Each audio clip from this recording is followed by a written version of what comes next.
Assalamualaikum warahmatullahi wabarakatuh. Alhamdulillah, pada kesempatan hari ini kita akan membahas presentasi mengenai peranan teknologi informasi bagi perusahaan, yang kali ini diampu oleh dosen pengampu Ahmad Fakihuddin SEMM. Pada kesempatan hari ini kita dipandu oleh saya sendiri, Muhammad Dudi Setiawan, dengan nomor NIM 1431 20007 bersama rekan-rekan saya yang kedua, Muhammad Mustafa, dengan nomor NIM 1431 20011, yang ketiga bersama Mbak Suci Wulandari dengan nomor NIM 1431 20016, dan Mbak Vita Yunianti dengan nomor NIM 1431 20017. Ya, pada kesempatan hari ini kita akan membahas peranan teknologi informasi bagi perusahaan. Kita masuk ke subbab, yaitu definisi IT. Menurut Caesar 2010.26 teknologi informasi terdiri dari 3 komponen utama yang terdiri dari 1. Teknologi informasi atau disingkat IT. Dilihat dari kata penyusunannya adalah teknologi informasi. Kata teknologi bermakna pengembangan dan penerapan berbagai peralatan atau sistem untuk menyelesaikan persoalan-persoalan yang dihadapi oleh manusia dalam kehidupan sehari-hari. Kata teknologi artinya tata cara. Yang ketiga, kata informasi adalah data yang diproses ke dalam bentuk yang lebih berarti bagi penerima dan berguna dalam pengambilan keputusan sekarang atau untuk masa yang akan datang. Slide selanjutnya yaitu satu perangkat keras atau hardware merupakan perangkat fisik yang membangun sebuah teknologi informasi. Seperti contoh monitor, keyboard, mouse, printer, hard disk, memori, microprosesor, CD-ROM, kabel jaringan, antena, telekomunikasi, dan CPU, dan peralatan I/O. Yang kedua adalah perangkat lunak atau yang dinamakan software. Merupakan program yang dibuat untuk keperluan khusus yang tersusun atas program yang menentukan apa yang harus dilakukan oleh komputer. Perangkat lunak dapat dibagi menjadi 3, yaitu sebagai berikut. 1. Perangkat lunak sistem merupakan perangkat lunak yang dibuat khusus untuk dapat mengontrol semua perangkat keras, sehingga semua perangkat keras teknologi informasi dapat bekerja dengan kompak sebagai sebuah sistem yang utuh. Semisal sistem operasi Windows, Linux, Unix, iOS, dan FreeBSD. Kedua adalah perangkat lunak bahasa pemrograman. Merupakan perangkat lunak yang dapat digunakan untuk membuat program aplikasi maupun perangkat lunak sistem. Misalnya Visual Basic, Delphi, TurboC, Fortran, COBOL, Turbo Assembler, dan Java. Yang ketiga adalah perangkat lunak aplikasi. Merupakan program jadi siap pakai yang dibuat untuk keperluan khusus. Semisal untuk keperluan multimedia ada perangkat lunak ZOD, Windows Media Player, Winamp, Rail Player. Untuk keperluan aplikasi perkantoran ada juga Microsoft Office dan Open Office yang terdiri atas beberapa program. Untuk berbagai keperluan seperti pengolahan kata, angka, dan presentasi.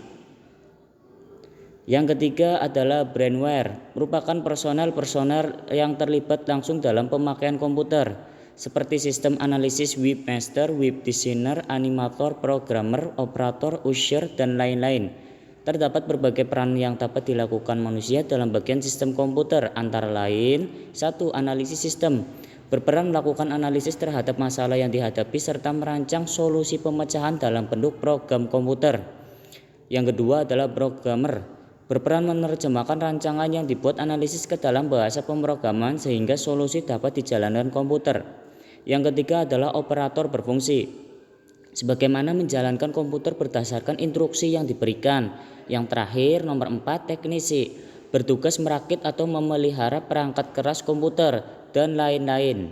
Berdasarkan uraian di atas, dapat dinyatakan bahwa komponen teknologi informasi terdiri dari satu kesatuan yang saling ketergantungan dan tidak dapat dipisahkan satu sama lain.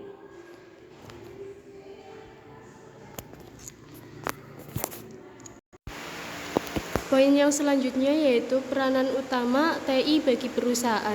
Teknologi informasi atau TI berperan sebagai sarana transaksi dua elemen bisnis online, yaitu dalam memberikan fasilitas media berupa internet, web yang disediakan sebagai tempat konsumen memilih barang-barang yang diinginkan. Kemudian pada transaksi ini pun dibutuhkan teknologi lain untuk mendukung bisnis online tersebut, yaitu dibutuhkan teknologi komunikasi telepon atau sebagai media komunikasi, bank atau media pembayaran konsumen dengan produsen, agen pengiriman seperti Pos Indonesia. Ada 5 peranan mendasar teknologi informasi di sebuah perusahaan, yaitu yang pertama, fungsi operasional akan membuat struktur organisasi menjadi lebih ramping, telah diambil alih fungsinya oleh teknologi informasi. Yang kedua, fungsi monitoring dan kontrol, mengandung arti bahwa keberadaan teknologi informasi akan menjadi bagian yang tidak terpisahkan dengan aktivitas di level manajerial dalam setiap fungsi manajer, sehingga struktur organisasi unit terkait dengannya harus dapat memiliki span of control atau peer relationship yang memungkinkan terjadinya interaksi efektif dengan para manajer di perusahaan terkait. Yang ketiga, fungsi planning and decision, mengangkat teknologi informasi ke tataran peran yang lebih strategis lagi karena keberadaannya sebagai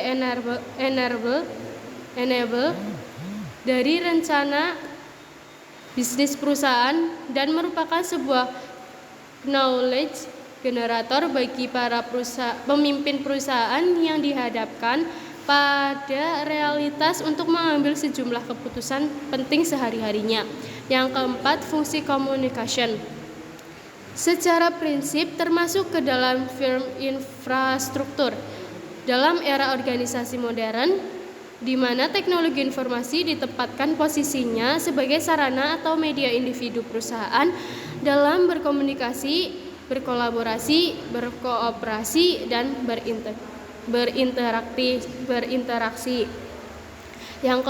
Yang kelima yaitu fungsi integranisasional, merupakan sebuah peranan yang cukup unik karena dipicu oleh semangat globalisasi yang memaksa perusahaan untuk melakukan kolaborasi atau menjalin kemitraan dengan sejumlah perusahaan lain. Yang selanjutnya yaitu pemanfaatan TI. Pemanfaatan teknologi informasi adalah berlaku untuk menggunakan teknologi informasi untuk menyelesaikan tugas dan meningkatkan kinerjanya. Pemanfaatan teknologi informasi menurut Thomson et al. Dalam Wijana 2007 merupakan manfaat yang diharapkan oleh pengguna sistem informasi dalam melaksanakan tugasnya atau perilaku dalam menggunakan teknologi pada saat melakukan pekerjaan. Berdasarkan kerangka berpikir yang dibangun oleh Thomson 1991, maka terdapat 6 faktor yang mempengaruhi pemanfaatan teknologi informasi. Yang pertama yaitu faktor sosial. Triandis 1980 mendefinisikan faktor sosial sebagai internalisasi individu dari referensi kelompok budaya subjektif dan mengkhususkan persetujuan antar pribadi, bahkan individu telah berusaha dengan yang lain pada situasi sosial khusus.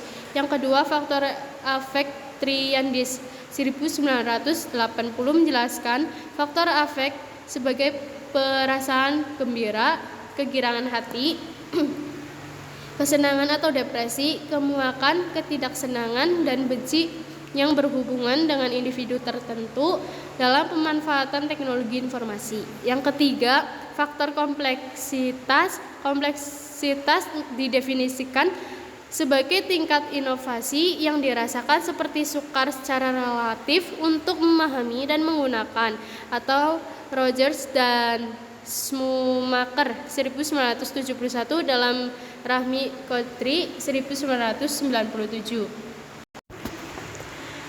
Selanjutnya nomor 4, faktor kesesuaian tugas. Thomson et al. Tahun 1991 menjelaskan bahwa kesesuaian tugas berhubungan dengan sejauh mana kemampuan individual menggunakan teknologi informasi untuk mengingatkan kinerja individual dalam melaksanakan tugas. 5. Faktor konsekuensi jangka panjang. Konsekuensi jangka panjang didefinisikan sebagai hasil yang diperoleh di masa datang, seperti peningkatan fleksibilitas, merubah pekerjaan atau meningkatkan kesempatan bagi pekerjaan yang lebih berarti. 6. Faktor kondisi yang memfasilitasi. Kondisi yang memfasilitasi didefinisikan sebagai faktor objektif di luar lingkungan yang memudahkan pemakaian dalam bertindak atau bekerja. Triandis tahun 1980. Dalam konteks pemanfaatan teknologi informasi, dukungan terhadap pemakai merupakan salah satu tipe dari kondisi yang memfasilitasi yang dapat mempengaruhi pemanfaatan teknologi informasi. Selanjutnya, risiko dan kegagalan penerapan TI di perusahaan. Risiko teknologi informasi adalah risiko yang dimiliki oleh suatu perusahaan yang diakibatkan oleh adanya penggunaan atau penerapan teknologi informasi. Risiko teknologi informasi ini merupakan salah satu komponen dari keseluruhan risiko yang terdapat di dalam perusahaan. Risiko teknologi informasi dapat mempengaruhi operasional perusahaan dan dapat menciptakan tantangan dalam mencapai tujuan dan sasaran strategis. Risiko teknologi informasi dikategorikan menjadi 3 bagian, yaitu sebagai berikut. Pertama, IT benefit atau value enabling risk. Bagian ini terkait dengan hilangnya kesempatan perusahaan dalam penggunaan teknologi bagi peningkatan efisiensi dan efektivitas proses bisnis atau sebagai enabler untuk inisiatif bisnis baru. 2. IT Program and Project Delivery Risk. Bagian ini terkait dengan kontribusi teknologi informasi terhadap solusi bisnis baru dalam bentuk proyek dan program. 3. IT Operation and Service Delivery Risk. Bagian ini terkait dengan semua aspek kinerja sistem dan layanan teknologi informasi yang dapat merusak dan mengurangi nilai bagi perusahaan. Berikut ini penetapan objektif terhadap identifikasi risiko-risiko yang dapat terjadi pada perusahaan, yaitu yang A. Integritas. 1. Kehilangan data akibat komputer mati. 2. Data rusak akibat virus. 3. Virus lokal tidak terdeteksi antivirus. 4. Penyebaran virus melalui flash disk. 5.